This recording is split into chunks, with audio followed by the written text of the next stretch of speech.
Hello, and welcome to Speaking of Athletes. I'm Maddie Salomone. I'm a lawyer and athlete advocate. I was also a collegiate lacrosse player and chaired the Division I Student Athlete Advisory Committee to the NCAA, also known as National SAC, while I was in school. Now, in this episode, I'm joined by Maggie and Conor Bell. They're two siblings who founded a nonprofit known as CACE, which stands for College Athlete Compliance Enquiries. And they serve as a confidential resource for athletes who have compliance-related questions, and especially those who are considering transferring and looking for advice and guidance through the process. And that's so that athletes can get the help they need without risking their relationship with a coach or school official. And they are currently working on ways to help athletes make informed decisions about schools during the recruiting process, in hopes that that will help more athletes avoid the transfer process altogether. Now, Maggie was a Division I soccer player for UC Berkeley, and she currently plays professional soccer in Germany. Maggie had originally reached out to me after listening to the podcast and hearing some of my story, because as is the case with so many of the athletes that I talked to, she related to much of what I experienced in college and wanted to share some of her story as well, so that other athletes know that they're not alone. Now, Conor is a lawyer licensed to practice law in California, and he graduated from UCLA Law School, where he also worked in the compliance office while he was in school. And because of his legal background and experience with NCAA compliance, he also served as a resource for his three younger siblings, including Maggie, during their time as NCAA athletes. So without further ado, I hope you enjoy our conversation where we discuss the college athlete experience, including some personal stories and some of the changes that are needed to make the experience better for all athletes. And it was a really fun conversation, so I hope you enjoy it as much as I did. Well, hello to both of you. It's great to talk to you. I've been looking forward to this conversation, actually, since you reached out. So I guess, why don't you start by talking about CACE, C-A-C-E? Is that how you say it? I think that's how. Yeah, CACE. Okay. So, I guess I'm really intrigued by, the fact that you've basically started an organization that's helping athletes. So why don't you tell me about it? It actually started where I am right now. I'm in Aspen, and it started when Maggie and I were here for a ski trip while she was still on the Cal soccer team. And we were furiously trying to make it home in a storm. And to get me back in time for practice so we could catch the flight. Right. Yeah, I remember those days. And she was worried. She was like, I'm going to get kicked off the team if I miss practice tomorrow. And she was just miserable. And I think at the time I was still in law school, and I was actually working at the UCLA NCAA compliance office as like a law school intern. And so we kind of talked a little bit about like what her options were. I explained to her, like, listen, Maggie, if you show up for practice, you just like do what the coach tells you to do. He can't like take your scholarship because he doesn't like you. And that sort of led to he told people he could. Yeah, because Maggie he actually said it. That's great. Yeah. At least he was upfront about it. Yeah. And so, yeah, I gave her that advice, and we sort of realized that this was something that like everybody should have access to, because the problem is when you go to your normal compliance office, they're really working for the head coach. And so we realized that we could give NCAA advice to student athletes that was coming from a neutral third party. Okay. So how does that work when an athlete reaches out to you? What kind of is that process? Yeah, so kind of to start, in order to get our name out there, we do our own outreach to student athletes. So we will go through student directories and pull emails that match the roster names at different schools. And then from there, we send them an email, explain who we are, and then they can either email us or send a form or submit a form on our website with their inquiry, and then we work on it together, do research, talk about it, both from like the athlete perspective, which I kind of bring to the table, and from the more legal side, which Conor brings to the table, and give them professional advice. And then if they have questions beyond that initial contact, the door is always open and they're welcome to just keep talking to us and keep the conversation going as long as they need. Yeah, that's a cool, thing to have both perspectives, because I feel like it's, when you're dealing with the transfer issue, there is the legal side of it, but there's also the practical side. And I know that I experienced that when I talk to athletes who are considering transferring and they reach out looking for help. A lot of times the advice really is, okay, well, what do you want? You start with, what do you want to get out of it? Because if you go down a certain path, there are certain realities in terms of the way that your coach is going to react, the way that your teammates are going to react. And, the outcome may not be exactly what you want, depending. And I think that's really scary. And I guess we'll get into some of your experience too, Maggie. But that's a really daunting decision for an athlete to deal with. Am I going to try to transfer? Am I going to go into this sort of unknown world in terms of leaving the school that I am at currently, where I may be on scholarship, to go try to find another team where not only will the coach want me, but maybe even offer me a scholarship where I can afford school, and then, be with teammates that I want to be with. Right. And also from that, you give up the opportunity. If you do declare that you want to transfer, you give up the rights to your scholarship starting the following semester, as I'm sure you're aware of. So to even begin talking to coaches, you have to go through that process. Right. So not even including, the unofficial ramifications like money. That's your college education that's on the line there. Right. Yeah. And also for anyone listening, I did a whole podcast on the transfer process. And then in that, I also shared some of my story, which, you had reached out to me about. And I have to say too, I think it was, it made my heart smile when I got your note, because the reason that I, even started talking about NCAA issues in the first place is that I think so many of us, when we were athletes in college, felt really alone in our experiences. But what I've realized being out of college is that more often than not, the athletes that I talk to have had very similar experiences or dealt with things that really all of us were going through separately.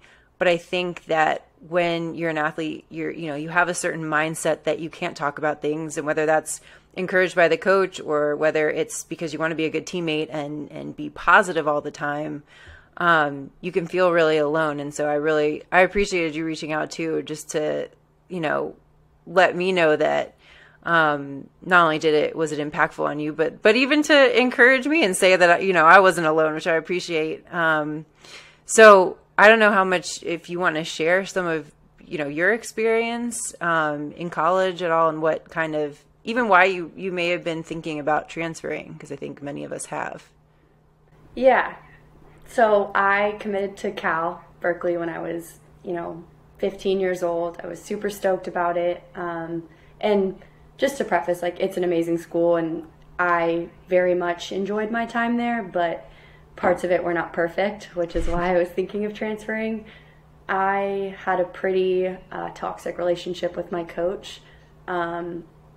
There's a lot of things that have come out now about the time I was there, and previously he's been there for 10 years, and he has had a lot of allegations of mental abuse, bullying, things like that. And from my experience, that was the case. He was pretty rough to me. So I considered transferring because I was just very unhappy. I went to my brother. I was like, this is just the worst. I don't know what to do. But the way my scholarship was, it grew over the years. So by the time I was considering transferring, I was going into my junior and senior year, where my scholarship was the largest it was, which was a full ride. So I really didn't want to give that up, or also start fresh. I'd really developed a community outside of soccer, and even my teammates. I know it was a different experience for you said, Maddie, but my teammates were my family. The Cal Women's Soccer program is a really I think I just ran into the house of an old teammate's, and I think I might be moving in with another old teammate. So it's like girls I love to death, and that's why it's such a hard line, I think, to walk, because you don't want to badmouth a program, but also there's these things that aren't perfect about it. And I think after you're done, it's easy to just look back and be all positive and say, oh, college athletics was the best, but it also isn't the truth, and a lot of student athletes are struggling out there, and I think it's important to tell them that that's not uncommon, and that also there's help like us and resources that you can use to make your situation better. Right, and even just to know that it's okay to feel the feelings that you're feeling, and not to beat yourself up and think that I'm not tough enough because I'm having a hard time, or, and even that somehow what's happening is acceptable, because a lot of times it isn't. And if there is behavior bordering on abuse, it's not acceptable, and there are better ways to be. And I think, there are a lot of philosophies in terms of the way that people coach, but I think most athletes can agree on the strategies that work and the ones that don't. And there are things that you don't need to resort to motivate players.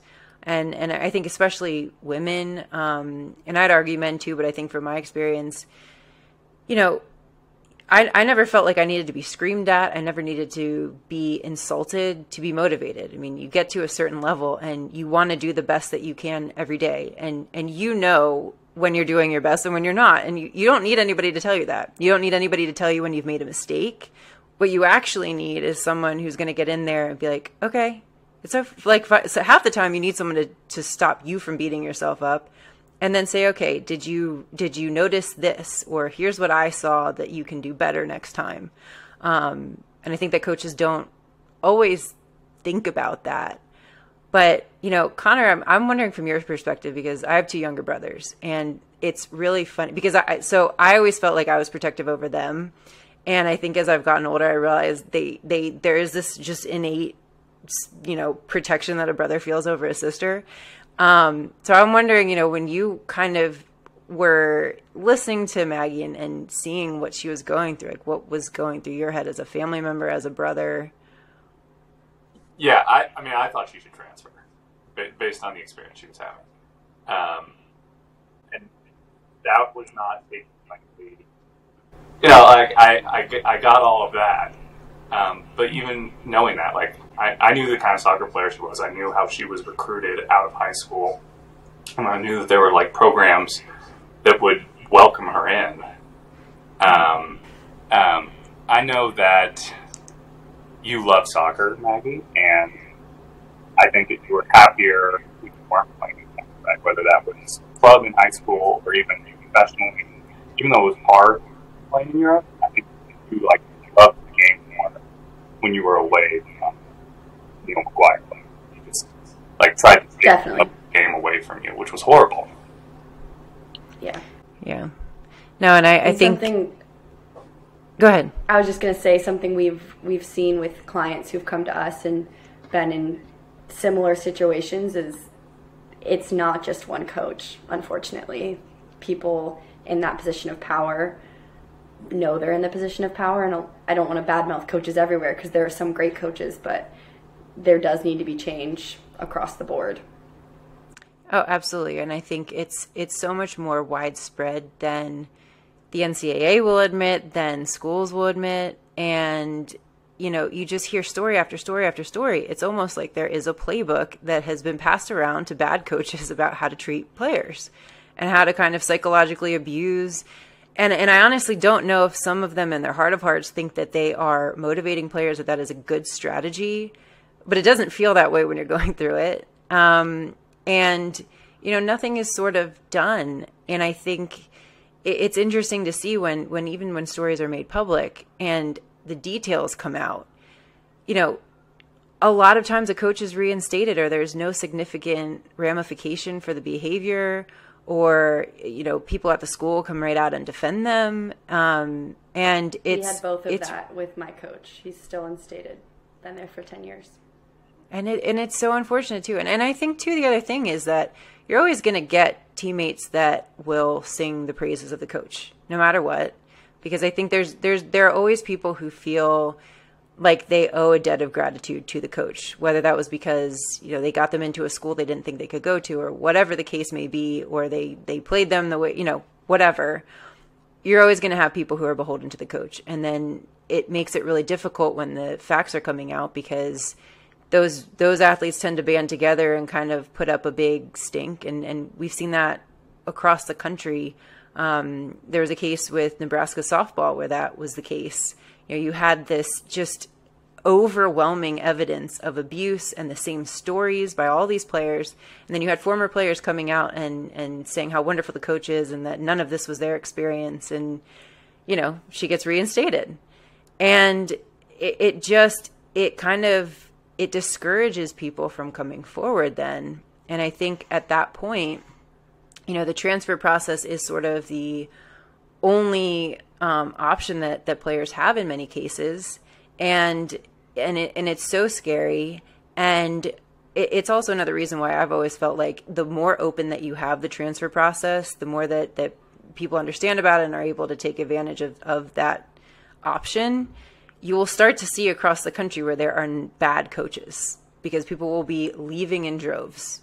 Because like you kind of said, you pick a school for a reason, you pick a team for a reason, you don't want to quit. And I think that was my perspective on a lot of things. You know, there are a lot of reasons why I probably should have transferred my freshman year, but it felt like giving up. It felt like, you know, I was quitting on my teammates, whether they treated me well or not. You know, I didn't feel like I could leave. And I think when you get to that point too, you lose a certain amount of confidence in yourself to even be able to transfer.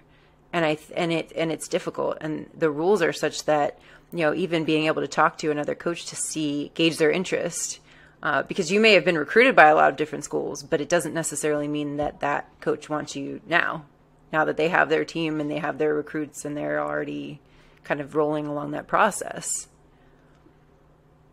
Yeah, I guess absolutely. So. What kind of stories are you getting from players who are looking to transfer?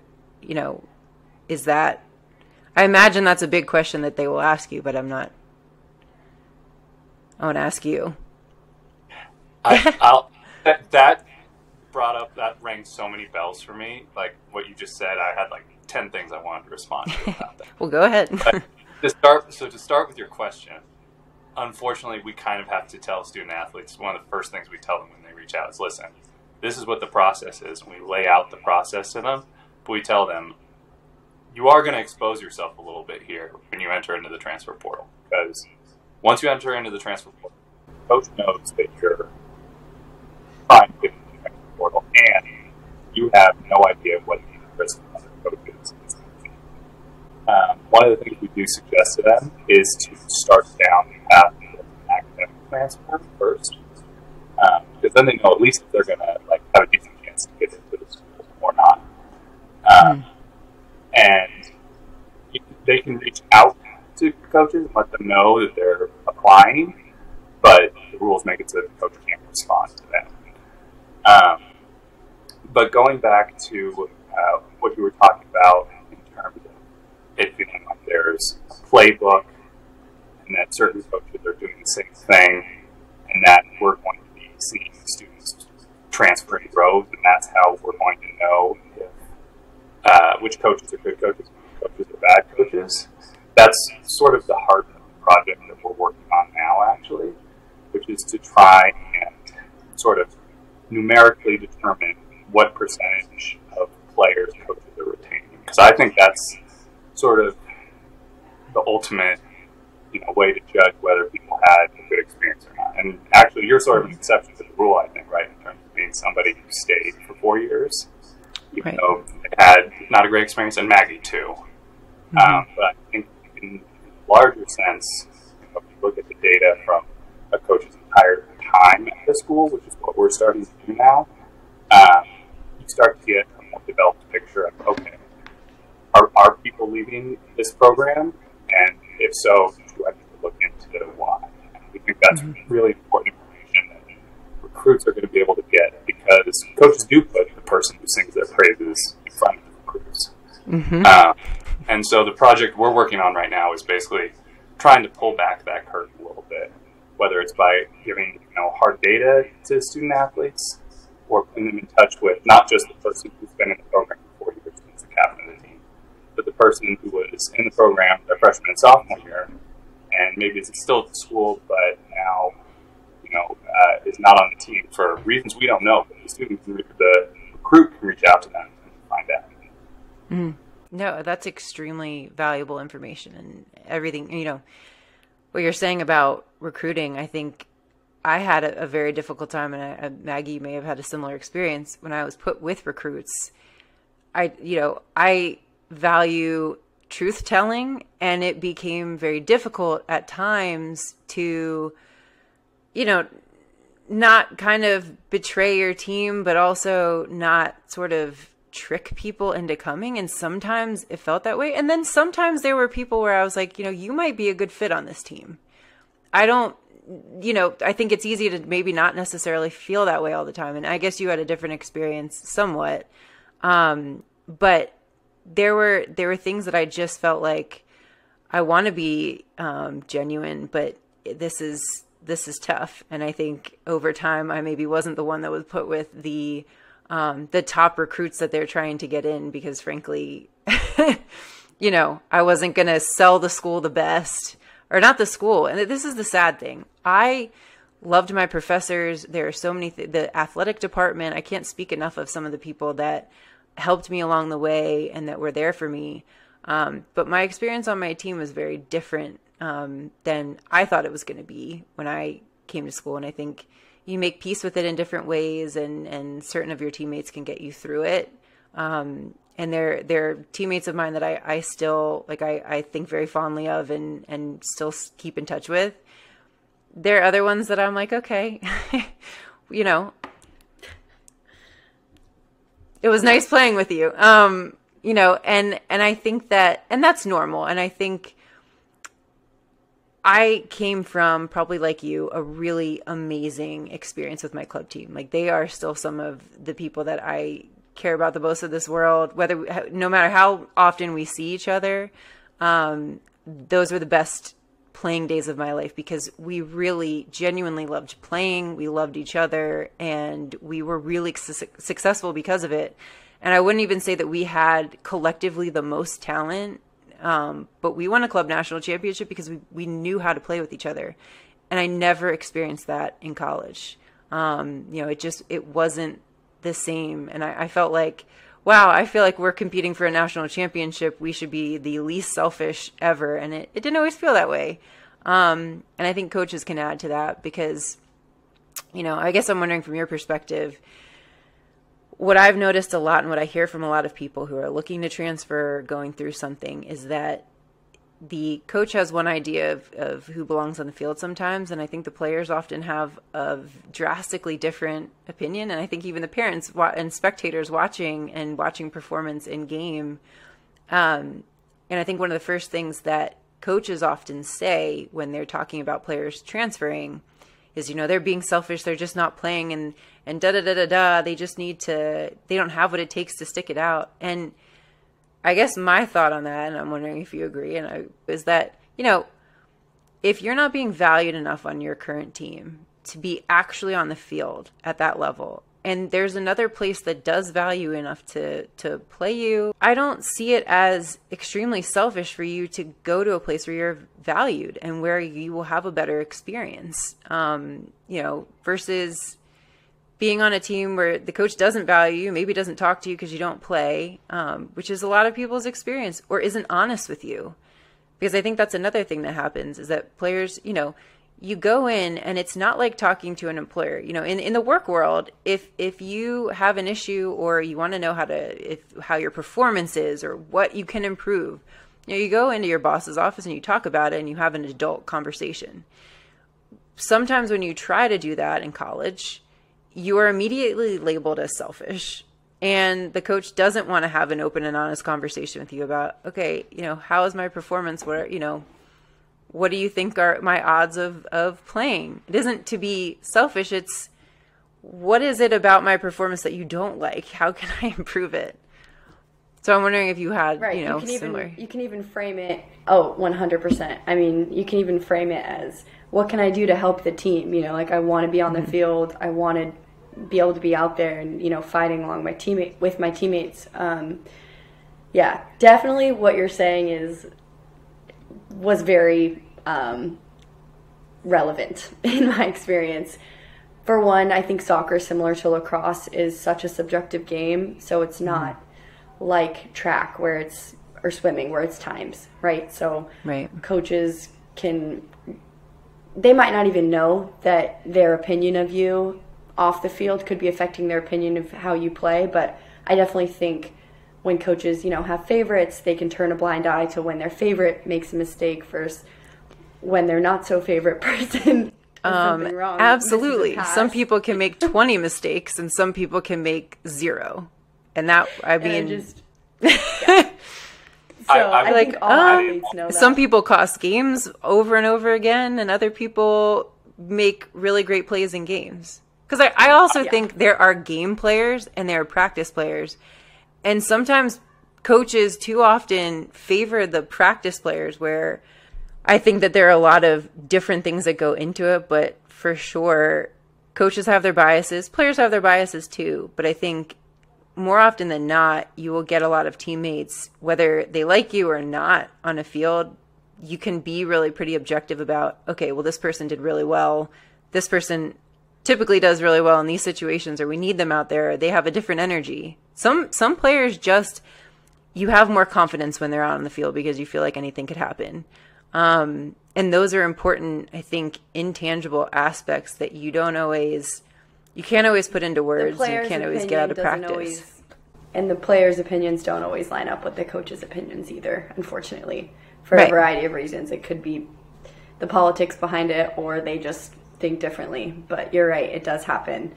And also, I think in that same vein, like, if you're not being valued as a player, it needs to be acceptable that you're thinking about transferring, because as much as you're part of a team, you are spending your 4 years. You've put a lot of time into this sport, and this, for lacrosse, probably is the end of your career. For soccer, it probably was. I went on to play a little bit more, but I think the narrative right now is, like you said, you're selfish, you're not thinking about the team.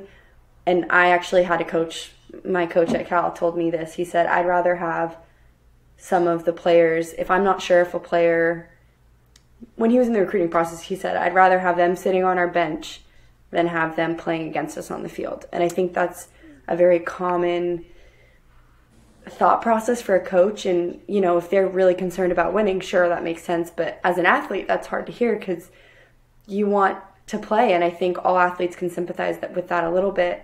If they have teammates that aren't playing, of course, they're going to, I don't know, good teammates are going to support them if they're considering transferring because they want them to be happy. And I think it's something that's not valued or even really talked about as coaches. Right. It's totally true. Go ahead. And I would just add in, there's a lot of this going on right now in like sports media in general, right? Especially football, because this is the first year where we've really had the transfer portal be just blown up and anyone can transfer. And people are pushing this narrative, and it's crazy to me. Because if you just drop the athlete part of student athlete for a second, this conversation seems completely nonsensical, right?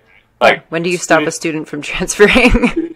Unhappy at their school, and they can go to another school that really wants them to be there, and they'll get a full ride scholarship and like be prepared to have a potentially, especially for football, right?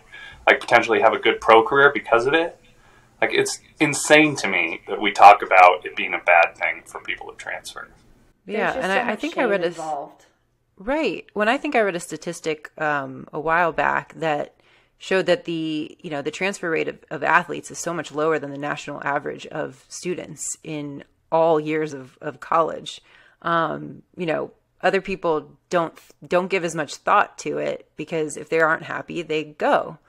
But there are so many more considerations for an athlete that prevent you. And then the shame on top of it. It's like you don't need that on top of it. It's a hard enough call to make.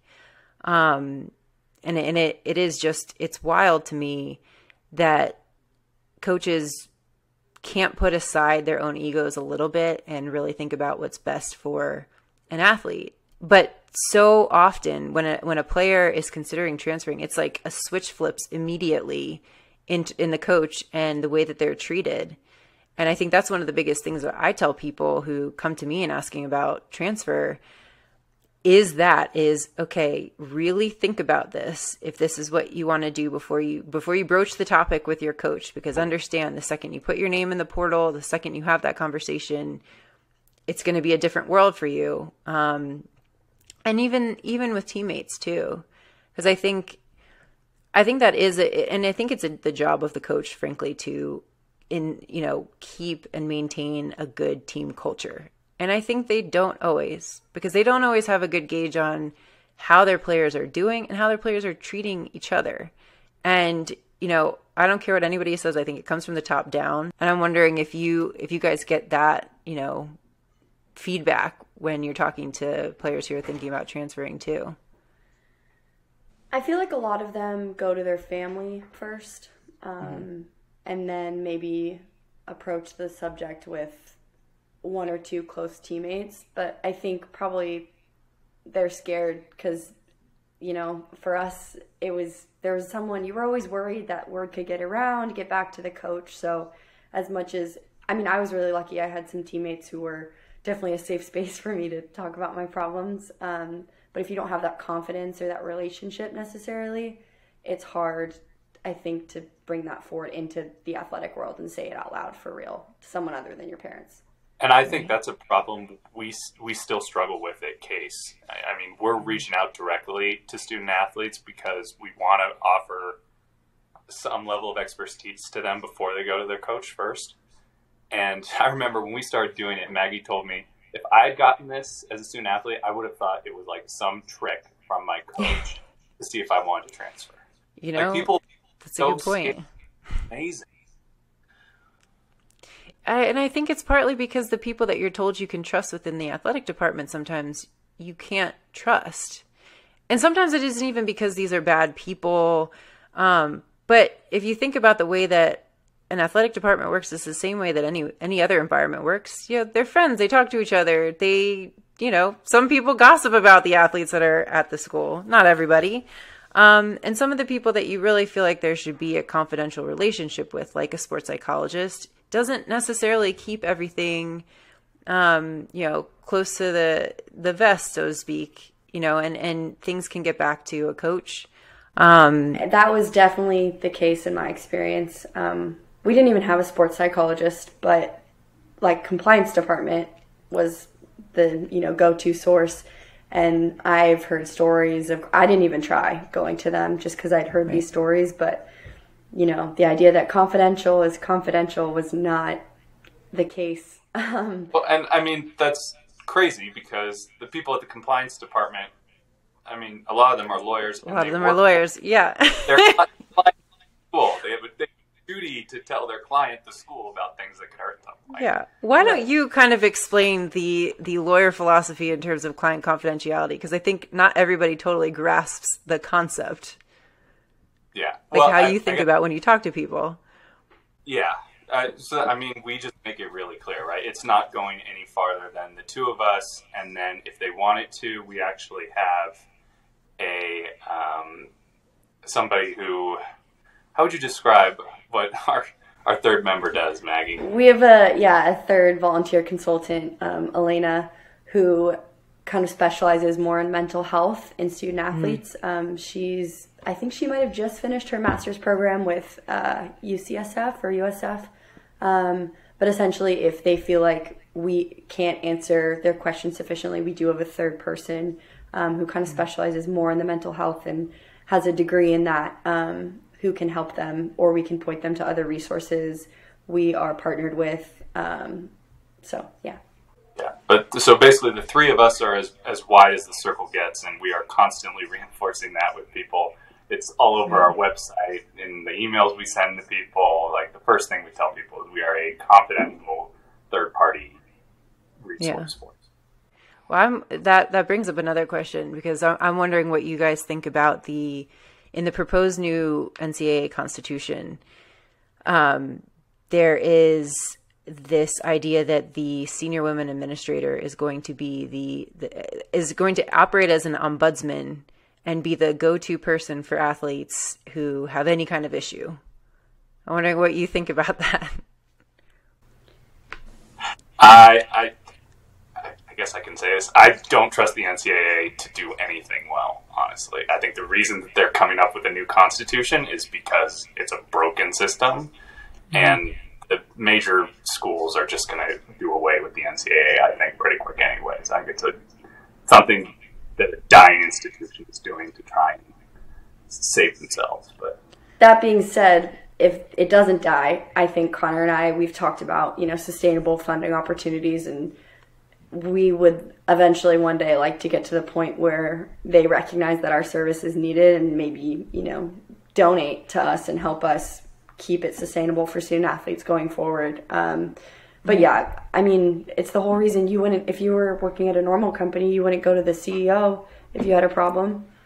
The in-house counsel is not, you are not their client. Their job is to protect the company. Yeah, exactly. They have no interest in your well-being other than the PR behind it. No, and even as well-intended, or I'm sorry, it's not the senior women administrator, it's the faculty athletic rep, who still is employed by the school. And even the ones that really, really, intend to do best by their athletes, a lot of them don't have a lot of power to do anything. And over again, there have been so many cases where someone who has tried to report what's been going on a team or do something, escalate the situation, has been sort of pushed out. In other cases, they really do nothing because they don't want to put their jobs on the line. And you know what? They shouldn't have to be put in that position in some ways, because it would be so easy for a school to hire someone like an ombudsman, like an actual independent person who really and truly is fully representing any of the athletes that come their way and is acting upon that information in the way that is in the best interest of that athlete, and then faces no ramifications of losing their job after that.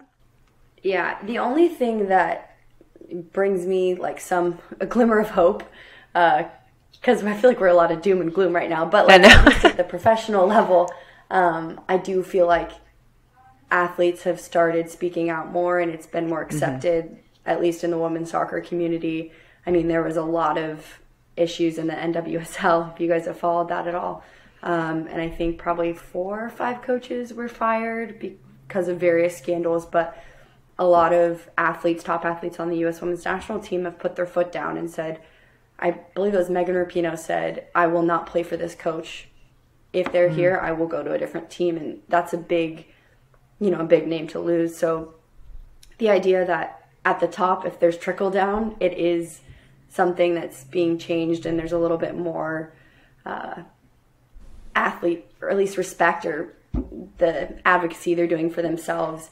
Maybe that will hopefully happen in the college athletic area. Yeah, and tagging on to that, I would say I think it is hopefully going to be helpful that student athletes now have the opportunity to make some money while they're playing as well. I'm of the idea that the more money that student athletes can make playing sports, honestly, the more these issues will clear up, right? Because if it gets treated like the job that it basically is in terms of the hours you're putting in anyways, then you're going to have more of, sort of like a free market effect where bad coaches, bad cultures don't attract players, because players want to be where they can make money. And hopefully that'll help sort of ferret out some of these bad coaches and bad cultures that we're seeing in sports. Right, yeah, because I think that there's also, I think social media has helped a ton, and I think seeing more and more athletes speak out, I know that just it really wasn't a thing when I was in school personally. You didn't have people speaking out, so you felt more alone.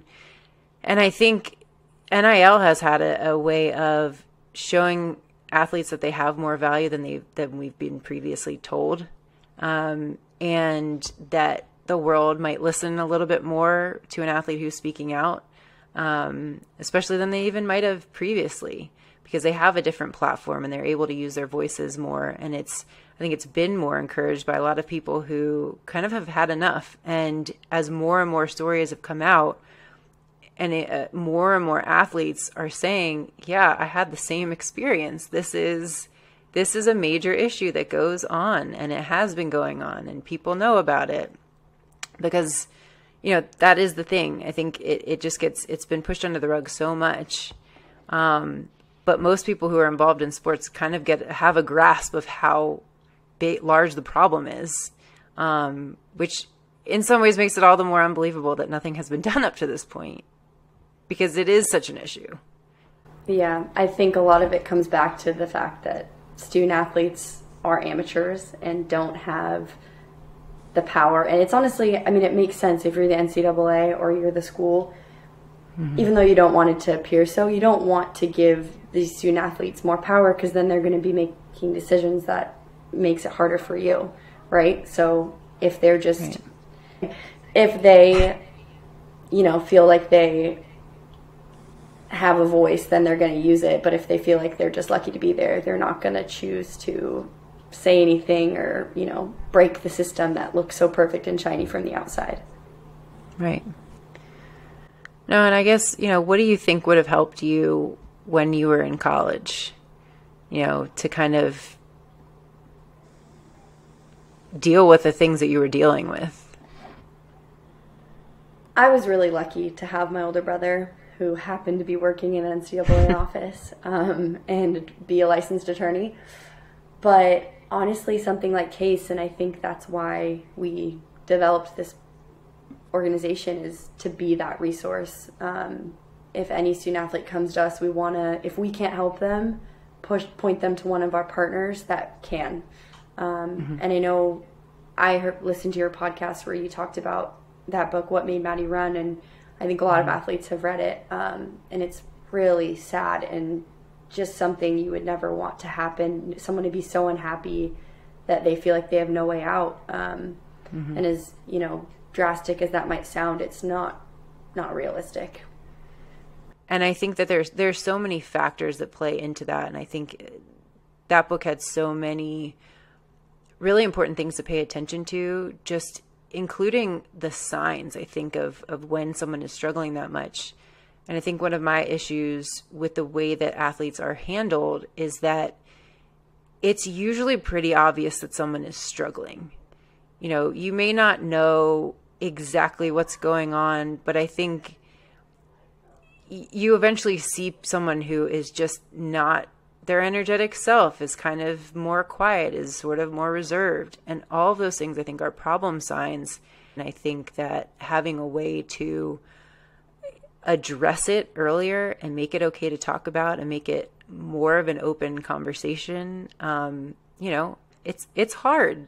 Playing sports in college is hard. And anything that you're doing that is that just mentally and emotionally draining, you gotta be looking out for people. And I think that it's wonderful when there are really supportive athletes and teammates on your team, but not every athlete has that, or not every athlete really wants to talk about it, is the other thing. They can have the closest friends on their teams, but they don't want to admit a weakness, or they don't want to admit how upset they are.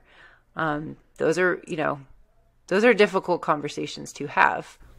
Yeah, but I do think, like you said, like your team they're going to be the first people to see those warning signs. And even if for anyone listening that, has seen signs and teammates or friends where their mental health is deteriorating, even if you don't know who to tell, like maybe talk to them, talk to someone who cares about them, might be in a position to help them, because even if you feel like they might be mad at you in the moment, down the line, they're going to thank you. There's no way anyone who is in that place where maybe they're suicidal or just really low mentally and like crying for help essentially is going to say no to that help. In my opinion, it's the right thing to do. You should do what you think is necessary to help them. I think we could all acknowledge that it is a complicated problem to solve, but that I think a lot more thought needs to go into it than has and a lot more resources. From the perspective of someone who's played professional sports, what resources do you have available to you at that level, and how is that experience kind of different from college sports? I see Conor. So, professional women's soccer is not professional football or English Premier League for men or NFL. Or double A baseball even, I would say. Yeah, it's less professional than D1 athletics was in my experience. It is because the sport is still growing, and that was, that when you're signing up for it, that you're not doing it for the money, because it's not very much money, but it's still a very cool opportunity to see the world. And I think was lucky in that, or for some crazy reason, I have this love for soccer still, despite my experience. But yeah, I'm going to go kick the ball around with my old teammate today. I still do love it. And for me, that was kind of the indicator that I still wanted to play. And since I decided to stick it out at Cal, I wanted to take advantage of the other opportunities there, and educationally, socially. But I wanted to keep playing, and I did. And it's also a business when you're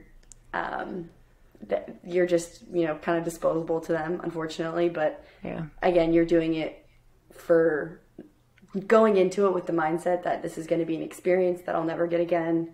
And, I get to see the world was kind of what I went into it with, and it was worth it for me.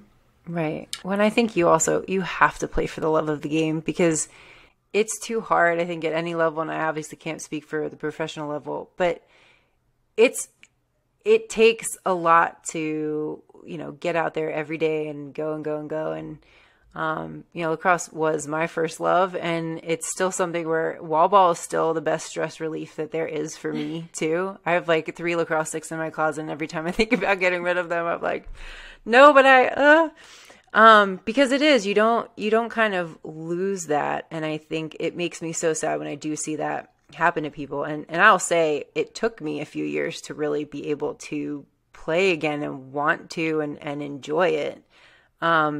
Because there was so much other stuff associated with it at that point. But I think every time I hear people talk about, players now don't play for the love of the game anymore, and I'm like, it can't be true. That's impossible.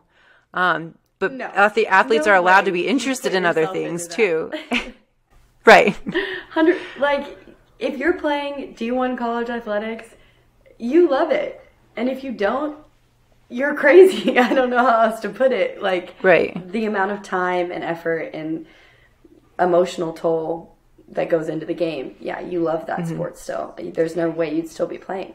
Yeah, that's still advice that I give to young players who are looking to possibly play in college too. Make sure you love it, and also work really hard in school so that you have every option at your disposal. But understand that there are other ways also to play your sport that aren't you don't have to play at the Division I level to still enjoy playing sports. And actually, that reminds me, Conor, because I read on the about page of CACE, you a cornhole champion of intramural. I didn't know this was a thing. So, do you know that cornhole was a thing, or that intramural? No, that it was an intramural sport. It is at UCLA, and that's really funny. That was my second year in law school. We won the cornhole championship. Conor, how many That's very exciting. Championships did you win? I give my siblings a hard time, right? Because I'm the so brother and I didn't play college sports, right? But all 3 of my sisters did. I had the most championships out of it. I won like 11 sports championships over the course of 7 years. So you can definitely. He loves to remind you of that, I'm sure. Yeah, you can definitely enjoy sports. At not the D1 level, right? I think both my other sisters who played at D3 level for their sports, had a really healthy relationship with their coach because, hey, they weren't worried about, losing their scholarship money because the coach woke up on the wrong side of bed that day, Right. No, I think some of the most fun that I had, because I did intramural softball when I was in law school too, and I thought it was the most fun ever. I always found it funny. Like, there are, of course, always people who took it super seriously, and I couldn't, because nothing was Division I sports to me at that point. So I was like, oh, la-di-da, like, oh, I made a really bad mistake. Oh, well, we lost. Oh, well, some people, I had to learn to be more sensitive, because some people took it really, really hard, and we like just missed the championship. One year. Connor would have probably been the people that would have been reprimanding you. We might have had a problem. Oh no, some of my closest friends, I was like, okay, all right, you don't want to speak on the way home. Okay, all right, I got you. Maybe tomorrow I'll test the waters then. But they, I think, already had the championship T-shirt that they were gonna get for everybody, in their heads. He literally has 11 that he wears. I still wear them on rotation. You can make that into a quilt and be really, really functional. Did that. Just food for thought. That's really funny. He has a UCLA quilt with lots of his intramural champions. Oh my goodness. That's great. Well, I guess to end this, I will ask you both, what advice would you give to current athletes, to high school athletes, who are thinking about going through this process or thinking about, going to college? I guess that's two questions. I can start. I would say, one, do your research. Listen for those little red flags maybe that you don't want to hear when someone's talking to you about a coach. There was a couple for me along the way. There's little chatters here and there. Mm-hmm. And really, I think this is something people told me that I actually listened to, is go to a school you want to attend for the education regardless of the sport, because whether it be you don't like the athletic program, you get injured, you fall out of love with the game, whatever it is, you want to be at a school that is going to set you up for life after your sport. And yeah, just keep playing as long as you love it. If you don't love it anymore and you're there's no shame in quitting. There's no shame in transferring. And there's organizations like ours that are trying to help and want you to have the best experience you can. No, that is great advice. And I definitely got some of the same. It's probably why we both ended up staying for 4 years, despite our thinking about transferring, because there was still something about the school that we ultimately chose a school thinking, if I never play a single second, What, Connor? Yeah, I would say if you are struggling or you are thinking about transferring or you have transferred or, quit the team and you're down in the dumps about it, remember that you're not alone. One of the things, that's something that's really stood out to me working on this current project we're doing in terms of tracking how many people actually finish out 4 years at a school in certain sports. For women's soccer, a good program, 60-70% of students who start there are still there after 4 years. That means that, and in some programs it's less than 50%. A lot of people ultimately make the decision to not finish it out until the end. And I think this goes beyond just sports. This is really any job you're at too, right? The people you're surrounded by are the people who are still there, who are obviously having a good time being successful. That doesn't mean that everybody who starts that is a good fit or is going to be successful. It's just that they've already left. So you feel like you're alone. The truth is, there are a lot of other people who already made that decision that, hey, this isn't like fit, I need to move on.